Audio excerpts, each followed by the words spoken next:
Good morning, guys. Guess what? We are back.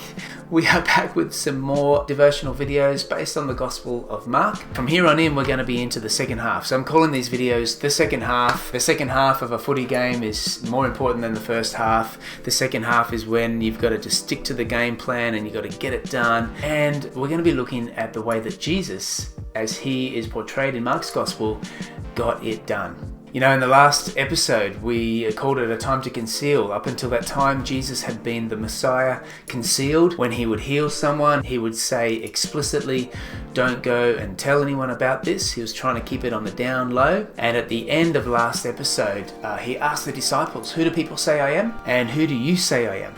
And Peter made that confession, you are the Christ. The disciples were getting it, that Jesus was the Messiah. And some of you who have been tuning into these videos are just discovering or rediscovering or seeking to explore who Jesus might be for you. And I want to encourage you, there's no more important question in this lifetime than Jesus' question, who do you say that I am? But for now, here in Mark's Gospel, in Mark chapter 8, verse 31, we find a bit of a turning point, because it says that he then began to teach them, that is the disciples, that the Son of Man, that's him, must suffer many things and be rejected by the elders, chief priests, and teachers of the law, and that he must be killed and after 3 days rise again. And this must have come as a surprise to the disciples, because upon this confession, you are the Christ, the Messiah. Now, their expectation would have been that now Jesus would rise up as a great leader and overthrow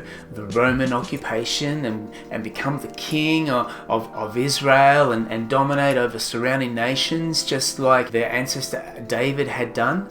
But no, Jesus has a different plan. And throughout the Gospels, we find that this Jesus isn't just a miracle worker. He's not just a random prophet. He's not just an itinerant preacher traveling the countryside, but that as the Messiah, as the Christ, as the sent one of God, he is on a particular assignment to fulfill a particular destiny. And that destiny involves him suffering, being rejected by the elders and the people, and being put to death, but also being raised back to life. And so rather than just randomly travel the countryside performing miracles, teaching the crowds, etc., Jesus now at this point in Mark's Gospel seems to set his face toward Jerusalem and to fulfill this particular destiny that he has been assigned by his Father. Who do you say I am? Jesus asks and invites us into a journey of discovery to know him as the Christ, as the sent one